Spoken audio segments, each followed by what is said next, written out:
سب یہ سوال کر رہے ہیں، کر رہے ہیں کہ جیسے کہ محرم الحرام کا مہینہ ہے اور کئی لوگ نیاز کا اہتمام کرتے ہیں، سبیل بھی لگائیں گے، تو اس میں بعض لوگ کھچڑے کی بھی نیاز کرتے ہیں، تو اس میں احتیاطیں بھی ارشاد فرمائیں، اس کو تقسیم کرنے کے حوالے سے بھی احتیاطیں ارشاد فرمائیں، اور کھچڑا وغیرہ بنانے کے لیے لوگ چندہ کرتے ہیں، تو چندہ کرنے کے لیے کیا کیا احتیاطیں ہونی چاہیے یہ بھی ارشاد فرما دیں۔ اگر کھچڑا کا اہتمام کرنا ہے، نیاز کا اہتمام کرنا ہے اور اس کے لیے آپ نے چندہ جمع کیا ہے، تو جو چندہ جمع کیا ہے اس کو جتنی مقدار میں آپ نے جمع کیا وہ سب کا سب اس نیاز میں لگنا چاہیے، اور اگر بچ گیا تو پھر آپ جن سے لیا ان کو واپس کریں گے۔ اور اگر آپ نے سب کچھ لگا دیا تو اب یہ مزید اس کا بھی خیال رکھیں کہ عام طور پہ جو کھچڑے کے بنانے کا جو انداز ہمارے یہاں پہ دیکھا جاتا ہے کہ رات میں اس کا اہتمام شروع کرتے ہیں۔ اب رات میں دوستوں احباب جو نوجوان طبقہ ہے وہ اس میں چونکہ مصروف عمل ہوتا ہے، تو بعض لوگ نعت خوانی کر رہے ہوتے ہیں، نعت کی کوئی کیسٹ لگا دی، بڑے اسپیکر لگا لیتے ہیں، نعتیں سن رہے ہوتے ہیں۔ بعض لوگ ایسے بھی ہیں کہ جو گانے وغیرہ بھی وقتاً فوقتاً لگاتے رہتے ہیں۔ تو یاد رکھیں میوزک کی اجازت نہیں ہے،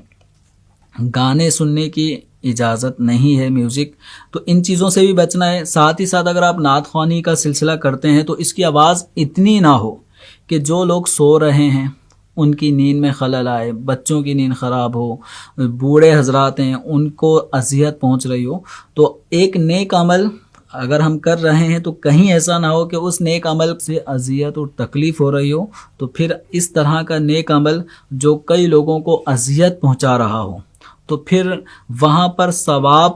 تو اس نیک عمل پہ جو ملنا تھا ملے، لیکن لوگوں کو بلا وجہ شرعی اذیت پہنچانے کا گناہ ضرور ملتا ہے۔ تو ایسے موقع پہ اس کا خیال رکھیں۔ یہ گلی کے اندر اس کا اہتمام کرتے ہیں تو بعض اوقات وہیں کوئلے وغیرہ چھوڑ کے چلے جاتے ہیں اور وہ روڈ کا وہ حصہ خراب ہو جاتا ہے۔ تو ان سب چیزوں کا بھی خیال رکھیں کہ ہمارے اس نیک عمل کی وجہ سے ہماری گلی محلے میں کسی قسم کی خرابی نہ ہو، کوئی چیز ٹوٹے نہیں، ضائع نہ ہو۔ تو ان سب چیزوں کا خیال رکھیں۔ انشاءاللہ امام حسین رضی اللہ تعالی عنہ کی محبت میں جو آپ یہ کھچڑے کا اہتمام کرتے ہیں، ایصال ثواب کا اہتمام کرتے ہیں، تو انشاءاللہ اس کی برکتیں نصیب ہوں گی۔ اور پھر دوسرا ہے کہ نیاز کے اہتمام کے ساتھ ساتھ ہمیں نمازوں کا بھی اہتمام کرنا ہے۔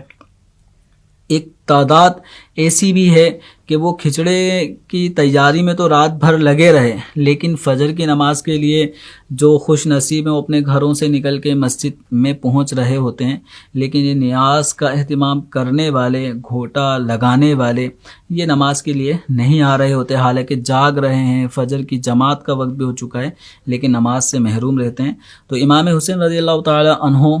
کی محبت کے جام پینے ہیں تو نیاز کا بھی اہتمام کریں۔ اور امام حسین رضی اللہ تعالی عنہ نے کربلا کی سرزمین میں نمازیں بھی نہیں چھوڑی، وقت پہ نمازیں ادا بھی کی ہیں، آپ کے رفقا نے بھی ادا کی ہیں۔ اللہ تعالی ہم سب کو امام حسین رضی اللہ تعالی عنہ سے سچی عقیدت، محبت اور جو آپ کی سیرت ہے اس کے مطابق زندگی گزارنے کی توفیق عطا فرمائے۔